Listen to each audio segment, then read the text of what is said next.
All right. Yes. Yes, we're here. We're here. What's up, people? My name is Tim Black.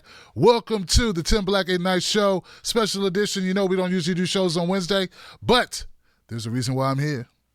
I'm here because CNN had a climate town hall that I think we need to address. I think we need to talk about it. I watched a good portion of it. I didn't watch the entire thing because not everybody. There's no way I'm going to sit through 7 hours. In fact, it's still probably going on. It's probably still going on. I think Beto O'Rourke may be speaking now. But Beto O'Rourke doesn't interest me to the point where I would delay talking to my people. So let's get this thing started. First, let me make sure that everybody can hear and see. Make sure that Periscope, YouTube, and Facebook are in the house. First, let me go check on my Facebook people. See if you guys can hear and see on Facebook. What's up, Evan? What's up, Sean? Hey, Rose. Aloha, Ginger Liberty, Dolores and Harvey, and Helen and Lois, and Lisa, and Bruce Linnell, and Karen, and yes, hey, Wolfpack. Looks good, Rose Wade. How you doing? John Arthur Lawrence and Danielle S. Vias. Don't worry, Danielle. I got some clips for you. Danielle says she wasn't able to see the CNN Town Hall. It's okay. I got a couple of clips I'll share with you. What's up, Rick? What's up, Oz? Great coffee, Oz. I heard your Bernie brew, Oz. Oz got some great coffee. I ain't forget about you, brother. You take care, man. I take care of you, brother. It's love. Gregory Marsh. What's up, Judy? All right. We're looking good, Vincent James. Pat, what's up? Pat Dopeman. Pat Dope Man. Uh-oh. All right, Pat. Don't get us locked up now, Pat. Oh, they're legalizing it now. What's up, Curry March and Sherry Christ? Brighton Thal. Now let's go over to YouTube and see if they can hear and see. All right, we got a good crew over here. There we go. All right. Talisha, Antonio, and Mike in Brazil. Football. Okay, we got trolls in the house. And you know what? That doesn't help. That's not going to help your guy Yang. You know, I was going to talk favorably. Well, not favorably. I was going to give Yang a little bit of shine tonight. Maybe I won't do that now because I see I got a bunch of Yang people in my comment section that are trolling. Maybe I shouldn't do it. You know what? What's this guy's name? Hey, Yang Bot. Just for you, Brazil football. This butt's going to be for you tonight, Brazil football. Okay? All right. So they say don't feed the trolls. Sometimes I lean in on them. In on them. What's up, Justin? And Roga and Schultze and Devon? And Lauren, I hear you. Now we're in Hey, Lauren, we're in agreement now, Lauren. Lauren, you caught me early in the morning in the email, sister. I still got love for you. But you know what I mean, right? You know what I mean? What's up, Shana and Karen and Roga and Def and Danielle? I hope you guys can hear me. And Daz George says, watching Tim is addictive, but thank you, man. Right, Lauren, they're making us like them even less. Okay, so people can hear me. I'm not going to belabor the point. Share this on your social media because I'm going to call it straight. I'm going to call it out. I'm not going to hedge. I'm not going to play games with you. You come here for the real deal. I give you the real deal. That's the deal with us. That's the obligation. That's the relationship. I speak truth to power. You get mad or you get happy or whatever you get, but you know at the end of the day, Tim ain't getting paid to say it. Tim ain't got no big money influence in his life. Tim's doing it out of the heart for the game, the love for the people, and that's all there is to it. We can disagree, but don't come at me sideways like a lot of these Yang trolls are doing now because the guy just ain't getting enough love to them. All right. Here's the deal, people. We had a CNN Town Hall debate. I wouldn't even call it a debate. This is the type of format, folks, that we need to have more often. This is the type of forum, the way that you should vet candidates. I love it. Because an intuitive person can just pay attention. No one's cutting anyone off. There's nobody able to hide. You know, like that meme that goes around with Homer Simpson where he backs into the bushes. You know that meme, guys?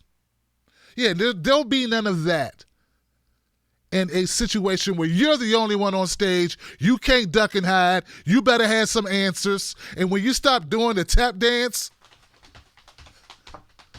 everybody can see it, except for the most delusional people who don't know how to spot BS. But most people, I'm going to say most people, know a faker when they see a faker. All right. So to get things started, first up was Joe Biden.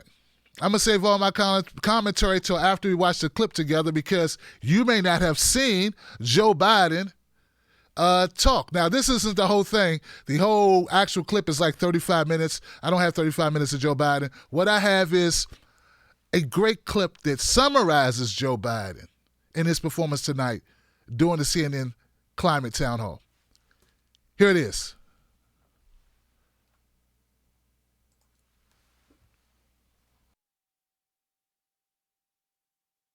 So what are we doing? What's going on right now? I want to ask you about the Green New Deal. In your plan, you say that the Green New Deal is, quote, a crucial framework for meeting the climate challenges we face. You say it has two basic truths, that we need to combat the climate crisis with what you say is ambition on an epic scale, and that the environment and economy are, in your words, completely and totally connected. You're not saying that you support everything in the original Green New Deal. Do you think it goes too far? Is it unrealistic, promising too much? No, it's not. But here's what it is. It doesn't have a lot of specifics. It doesn't have a lot of specifics about exactly what we'll do with regard to greenhouse gases. And it doesn't have specifics of what programs are going to initiate to be able to deal with getting a net zero emission. What programs are you going to move on? What are the things we should be doing? Where should the focus be? It doesn't talk about the 85% of the rest of the world that is, in fact, we could do, we're not, we have to, but we could do everything perfectly well, everything. And we're still going to have a catastrophe nationally, internationally, and around the world because 85% of the problem, 85% is the rest of the world. And so the idea, I think the Green New Deal deserves an enormous amount of credit for bringing this to a head in a way that it hasn't been before. It hasn't been. But the reason, I don't know, I'm not opposed to the Green New Deal. What I did was when I thought beyond, at least in more detail, what the Green New Deal is calling for, how to do the things we need to do, when they have to be done, how quickly we should move, how much we should invest, et cetera. And it's based on science. And look, I just look at all the organizations that many of you belong to, how they've rated my plan. On balance, it's been B+ or beyond that by every one of these organizations. And so the idea that, no, you're shaking your head, no, but that's true. The fact of the matter is that where are we? How for you and your thinking, how much do you take into consideration, jobs for folks in Ohio and Pennsylvania, and how much is, thinking for 7 generations out for the population of the world? It's all about 7 generations out, but you've got to deal with what's going on with jobs. This is an enormous opportunity. An enormous opportunity. We can create over 10 million jobs that are making $25 an hour. We're not talking about jobs you're going to get a minimum wage. We can do so much if we invest the kind of money. Well, for example, I call for immediately investing $400 billion in research and development now.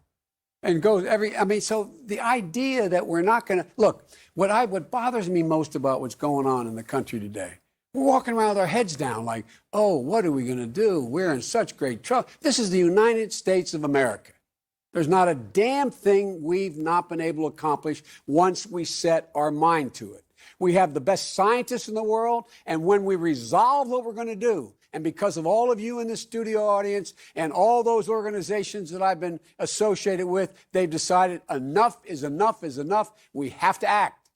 And so we can create enormous opportunity in Pennsylvania, in Minnesota, in California, across the board. Just think what happens. If we are able to move in a direction that we have 500,000 charging stations for electric vehicles, what does that do? Well, that gives us a corner on the electric vehicle market. That will create thousands of good jobs in the automobile industry. We will own the market.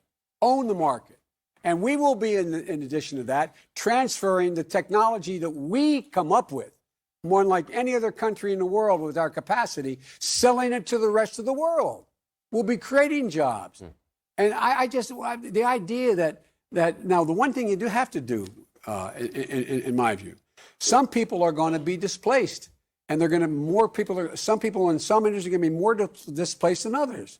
And you can't just say, well, what we're going to do is automatically you're going to all of a sudden make solar panels. Or because, when you look at Fortune, they say they're the two biggest job creators coming down the road, solar and wind. Well, look what happened to our administration. We cut by an enormous amount of, an enormous percentage, the efficiency of being.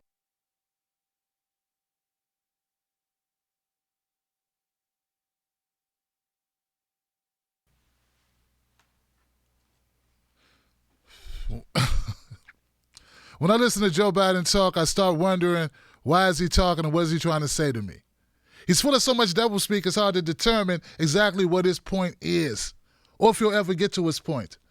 It's like his GPS stops working and he's just driving. Yeah, long ago, those days when, we'd have guys who didn't know where they were going. They were chauvinistic as hell. They didn't want their wives to tell them. So they would just drive for hours in the wrong direction, only to find out totally after they ran out of gas that it was the other way.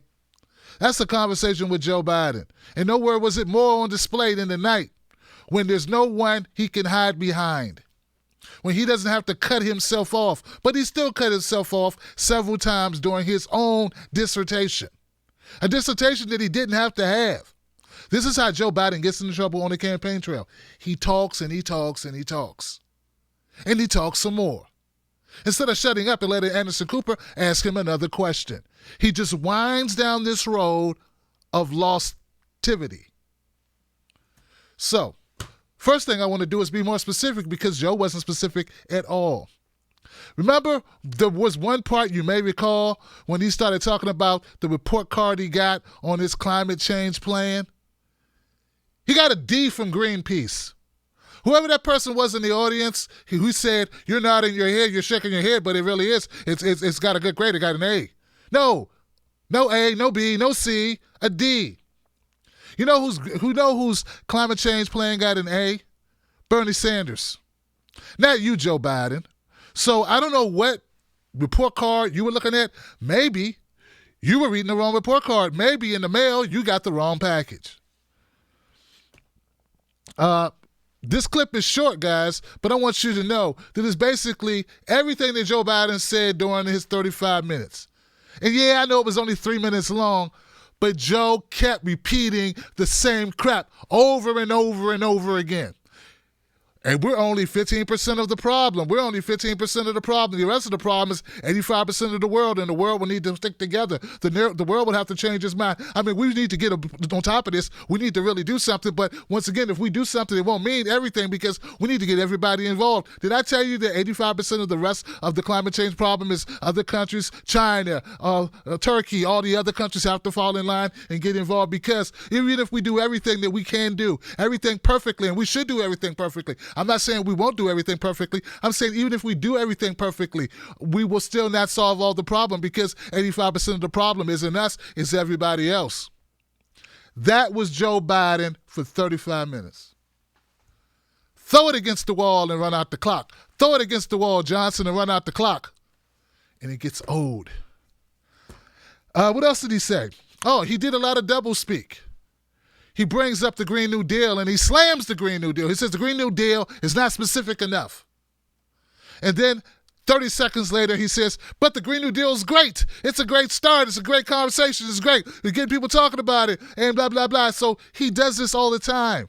This is political speak. This is the Hillary Clinton, Joe Biden playbook, where you shoot down what you prop up and then shoot it down again so people can't put you on either side of the argument. You claim both sides of the argument, and then you kill both sides of the argument. So later, if they say, hey, you before that, he can say, hey, but I said very clearly that this wasn't working really well.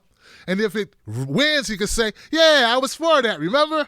I said I was for it. Remember that part where I said it was a good idea right after I took a dump on it? That's Joe Biden. It gets tiresome, and it gets old. Now, how bad did Joe Biden do? He did bad enough that while I was watching him, I was live tweeting, and I was saying to the world, I feel bad for Joe Biden. Now, I don't really feel bad for him, but I do feel like it's a sense of shame that a person doesn't know when they need to just let it go. I do understand fundamentally why Simone Sanders was fighting so hard against this CNN climate change town hall, because she knew Joe Biden would go out there and do what Joe Biden did, which is go out there and make a mockery and a fool of himself, embarrass himself, and make his donors say, you know what? Not on my dollar, Joe. If I want to waste my money, I just flush it down the toilet. There's easier ways to throw money away, Johnson, instead of giving it to Joe Biden. The horse left the stable. That dog don't hunt.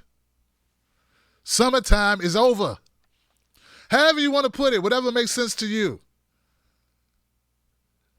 Joe Biden kept talking to Anderson Cooper, like I said in the tweet. It was like listening to Joe Biden was like watching a dog drown. But if it was a dog, I'm sure Anderson Cooper would have saved it. He did not do that for Joe Biden. He let Joe Biden drown. All right, guys. So I got a little bit more for you. We're going to switch to another candidate, though. We've seen enough Joe Biden. Elizabeth Warren, she had her time in the sun. She talked, she spoke. I got a clip of her to give you sort of a glimpse into what Elizabeth Warren brought to the table tonight. You don't want to miss this.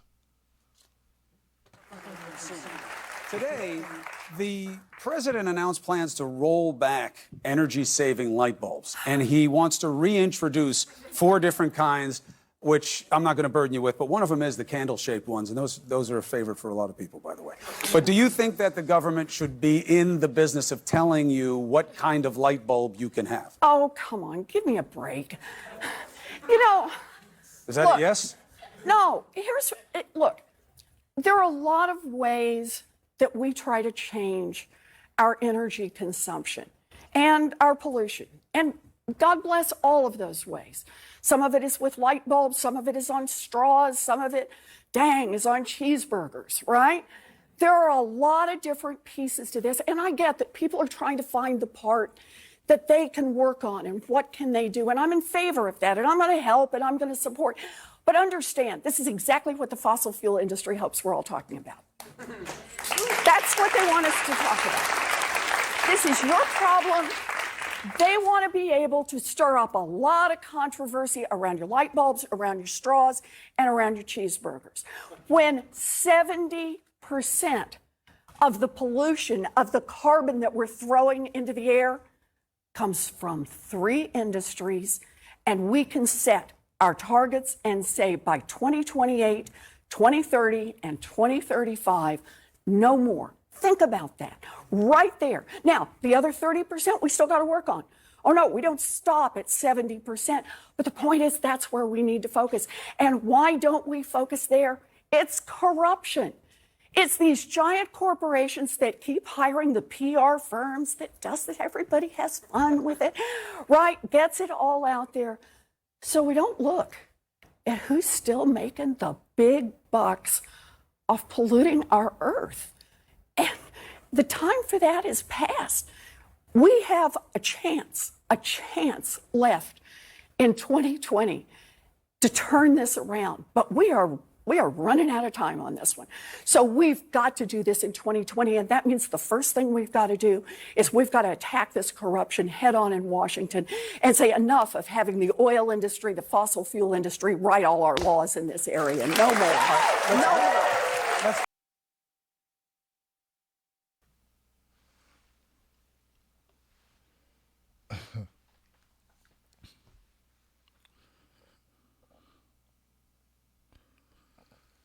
You know, when you listen to Elizabeth Warren, well, I've listened to Elizabeth Warren a whole lot, guys. You know that.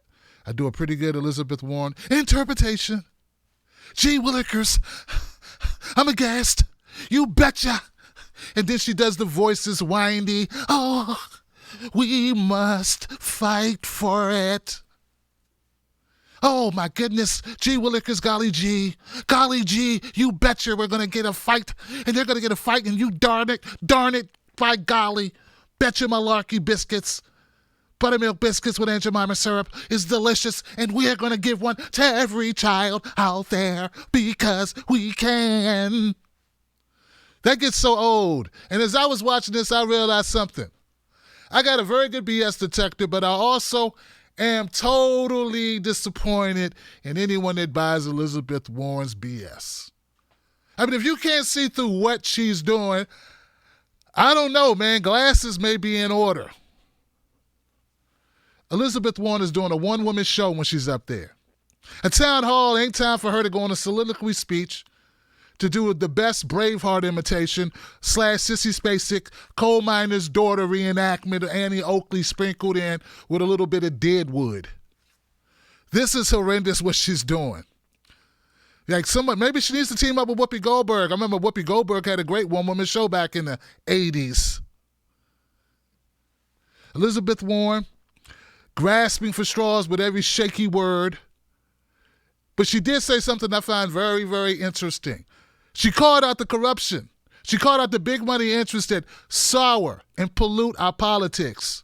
The only problem with that is Elizabeth Warren has agreed that she will take dark money in the general election.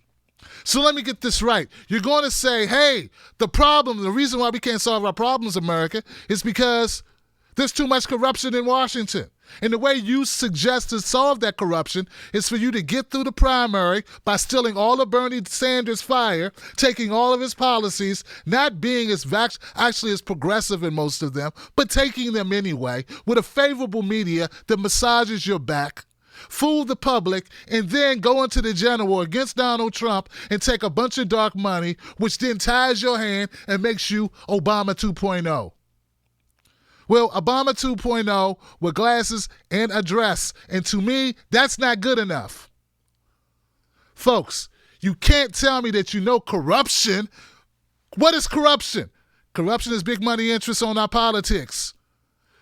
You can't tell me you know that's the problem and then say I'm going to be a part of the problem. But somehow, some way, I'll be different because I'm a fighter and I'm in this fight and I'm in it from day one. I told my grandpa and my manpa that I was going to fight for it, that I was going to get in there and I was going to believe. And you just pull yourself up and you dust off your glasses and you tell the dog to get off your ankle and stop humping your leg, dog. Stop humping my leg. And you get out there and you believe in something. Yeah, you believe in a bunch of platitudes, and you believe that people are so thirsty for a woman president, a female president, that they'll take anybody, even a person whose backbone is the resemblance of a rubber band, the consistency of silly putty. Listen, I know people are pissed off. I'm pissed off, but I can't sugarcoat it for you. It's time for the rubber to meet the road on this Elizabeth Warren caricature. It's time for us to accept who she really is. Stop telling me we got two great progressives. We really have one great progressive in this race. His name is Bernie Sanders. Elizabeth Warren is a fabrication. She's a conglomeration, an abomination of all these pieces, from capitalist to Republican to Democrat to establishment Democrat who wants to sit at the cool kids table but was never really cool enough to sit at the table. I mean, just call it what it is. Why are we BSing around, ladies and gentlemen? Look, I'm not going to lie to you. You can lie to yourself. But if you want to sit there and pretend because it's good for viewership or it's good for your feelings to think that Elizabeth Warren gives you another ally, she doesn't. She will succumb. She'll give you a bone like Obama gave you a bone and then leave off the good parts. Gosh. Sometimes I impress myself. All right, so now we got one more. Actually, we got two more. Maybe we will go into Andrew Yang. The next clip I had for you was of Bernie Sanders. He did his town hall as well. And this was a snapshot into what Bernie said during his time. Check it out. Good evening. In order to successfully mitigate the impacts of climate change in the U.S., we're going to the U.S. is realistically going to have to wean itself off of fossil fuel use completely. Unfortunately, this can also mean the loss of jobs. How would you help workers of the fossil fuel industry transition to other respectable fields of work in a future green economy? Thank you very much for that important question. I consider myself to be perhaps the most pro-worker member of the United States Congress. I think I have a 100% pro-union AFL-CIO voting record, and I've spent my entire life fighting for workers. So let me be very clear, is that the coal miners in this country, the men and women who work on the oil rigs, they are not my enemy. What is my enemy is climate change. And what we have done is built into our plan, our $16 trillion plan, tens and tens of billions of dollars for what we call a just transition. And that says that if some worker, through no fault of his own or her own, loses their job because we're moving away from fossil fuel, we're going to guarantee them an income for 5 years. We're going to guarantee them the education that they need, because those workers are not our enemies. They should not be punished because we're trying to save the planet.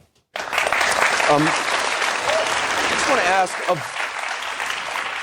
of all your ambitious plans, free public college, Medicare for all, eliminating student debt, Keep going. full You're doing good. employment, Yeah, Green New good, Deal, good. every president has to prioritize in terms of what they're going to put.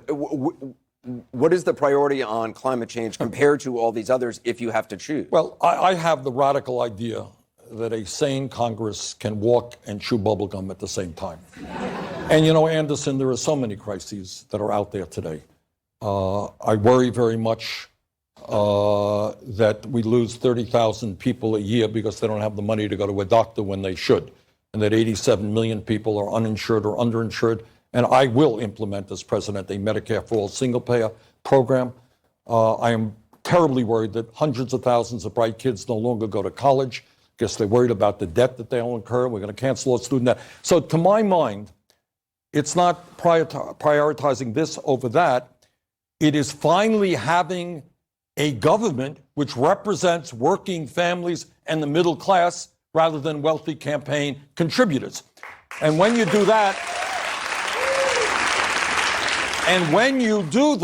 then things fall in place.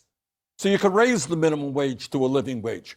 But in terms of this issue, I don't know how any sane person cannot put it at the very, very top of the list. So let me state it again. We are, in my view, not in my view, in the view of the scientists who have studied this issue the most, we are fighting for the survival of the planet Earth, our only planet. How is this not a major priority? It must be a major priority. Let me ask you.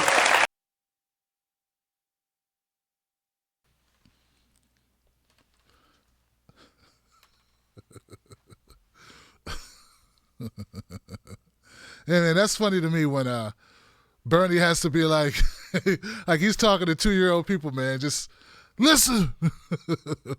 We only have one planet. We only have one Earth. That's it. We don't have extra Earths. Give me another Earth. Oh, we don't have another Earth. We only have one. So we either save the one we live on or we don't have an Earth to live on. It's like very basic, but the fact that these people don't want to hear it, man. These people, they'd rather, was it they were shining the railings of the Titanic as it sank. You know, that type of thing. They go down with the ship as long as they got the best casket, or I forget the saying. Somebody knows the saying. Bernie Sanders, I like his idea that we're going to help the coal miners and other jobs that are displaced or become removed or eliminated due to the fact that we move to greener energy, and that we can't just leave our people to be addicted to opiates and suicide and depression and all of the ramifications that happen for that. So I like that idea. It sounds good. I hadn't heard it before, frankly. Haven't read his entire New Deal. I guess I should take the time. Just so I can be more well-versed on everything, because that to me shows a level of empathy and humanity that we need to have. I mean, I got friends in West Virginia, man, and these people need that type of help. They don't need Donald Trump to come down and lie to them about jobs that aren't going to come back. He needs Donald Trump to have a plan that would actually help those people be able to maintain and also succeed. And not just say, hey, we're going to retrain you in a new job. Good luck to you. But actually compensate them, give them the money, give them money so they can survive while they're able to take whatever courses or whatever they're trying to do.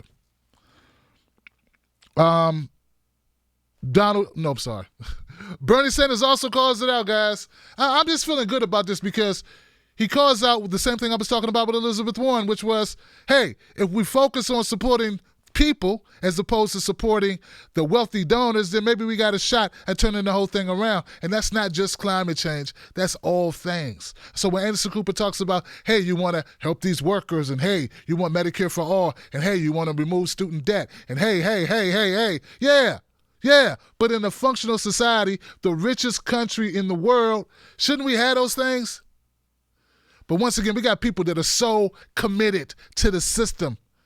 They have really no interest, no vested interest in changing the system that already supports the lifestyle, the money, the opulence that they are so accustomed to. Do you really think it matters to Nancy Pelosi if you have a better life? She's already got a better life than 99.9% of people on the globe.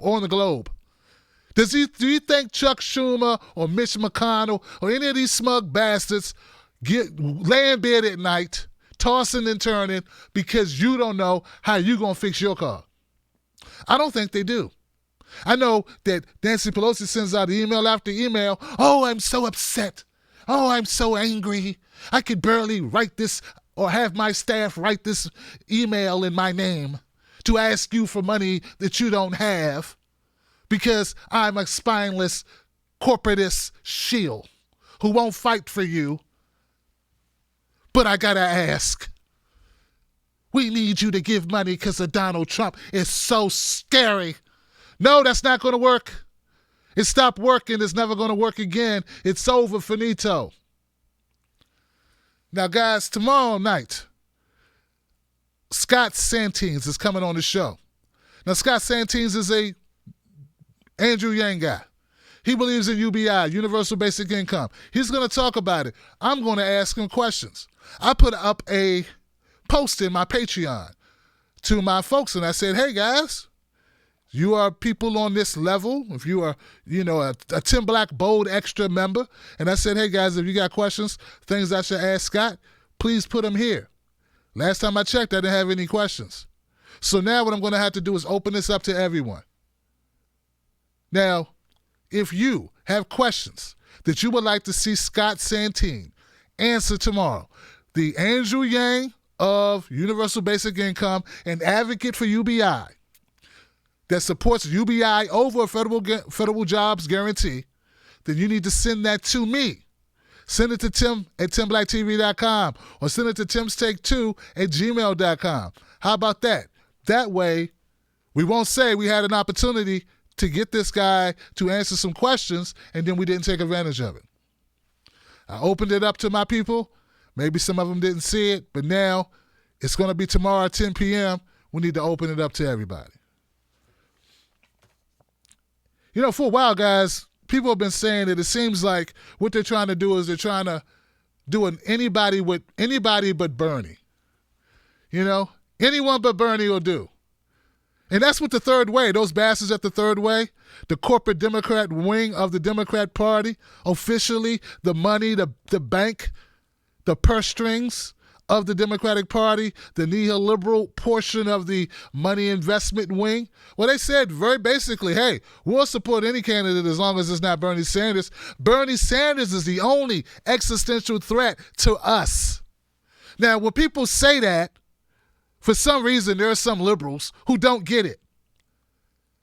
If the people you detest say the only person they don't want is Bernie, that should be your incentive to go and support Bernie, because why don't they hate everybody else the same? Why isn't Elizabeth Warren objectionable, in no way could be acceptable? Because she's not Bernie Sanders and her policies aren't the same, and she doesn't have the same commitment, and those bastards at the third way know it. If Joe Biden is so great, would make such a great president. God, I can't even believe I said that without biting my tongue, man.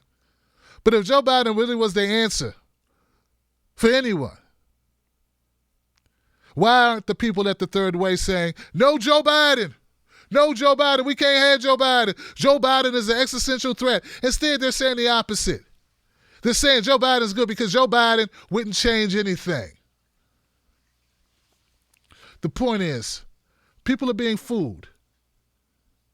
And there is a plan, a strategy in place. And I'm beginning to peep game on this strategy further and further as we get closer and closer, man. I see them propping up people for very basic stuff. There was something that was said. Now, when I started this live stream, I noticed a couple people in my comment section who were obvious Yang supporters, downing Bernie, downing the broadcast, downing everything, even before I spoke. Well, I want to share with you a clip that kind of crystallizes how I feel about the Andrew Yang thing and what's going on. And I'm going to let you make your decision, but I'm going to give you my opinion, of course. Check this out.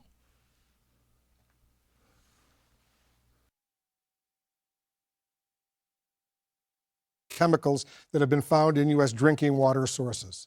Good evening. There's a lot of new studies coming out on the destructiveness of PFAS and how it harms human health. They're prevalent throughout the environment. So what is your plan for regulating the materials that go into the products that are used by everyday Americans? We need to do much more. I'm the parent of 2 young boys, one of whom is autistic. And as a parent, when you have your kids drinking water or using various toys and household items, there's always something in the back of your mind, which is this safe? And I just came from Flint, and while this is a separate issue, it's kind of the same in the sense that the folks in Flint discovered that their water was toxic after the fact and are still recovering. So to me, safe drinking water is a fundamental human right. And that if you're an American, you should not be stressed out about the water that you are drinking and your kids are drinking. And this is, again, the problem with having the almighty dollar running our society, where people look up and say, oh, replacing the pipes is expensive, or, oh, another substance would be more expensive. Are you kidding me? You know what's expensive? Poisoning our kids. Yes. As you know, Mr. Yang, 20%.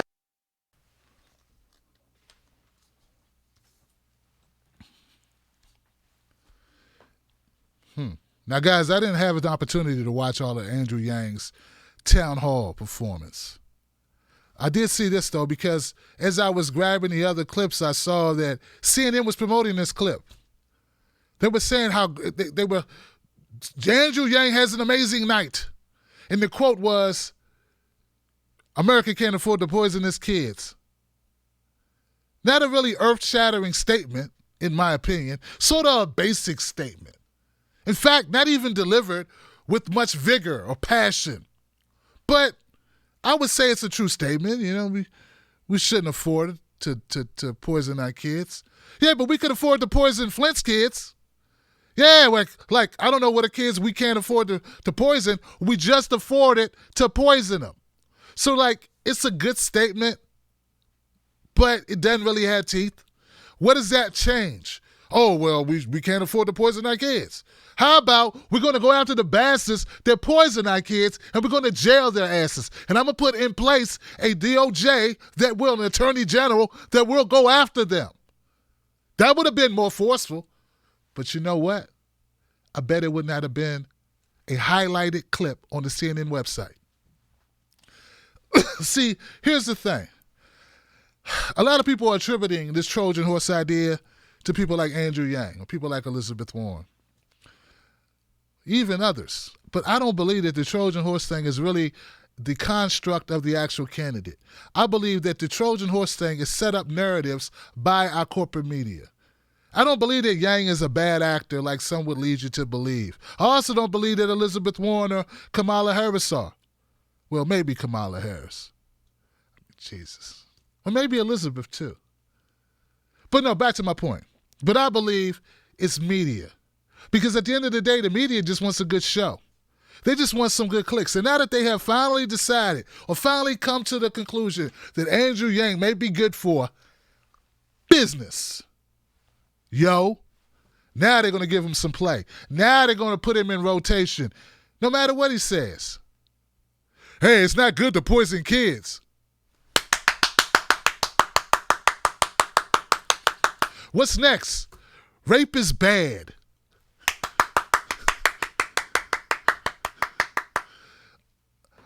Seniors should have medicine.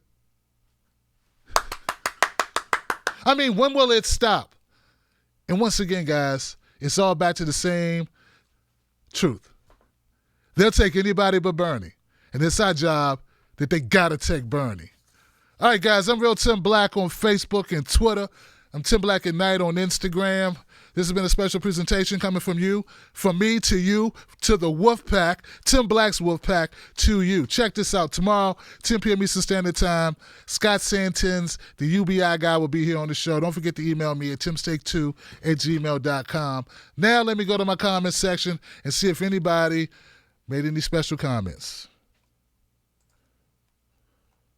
We have Learn the Truth. Biden, Harris, Booker, Butthead, and Warren, top scumocratics. I didn't even watch Butthead. I just can't subject myself to so many platitudes in one night.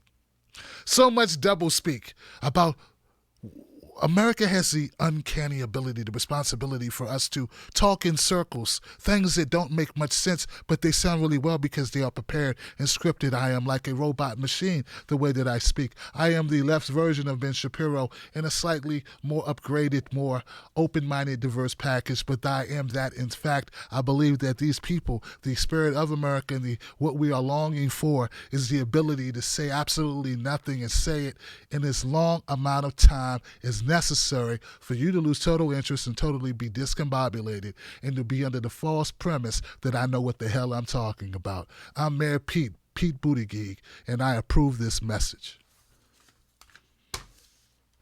All right, guys, I'm out of here. I'll see you tomorrow. Screw Beto.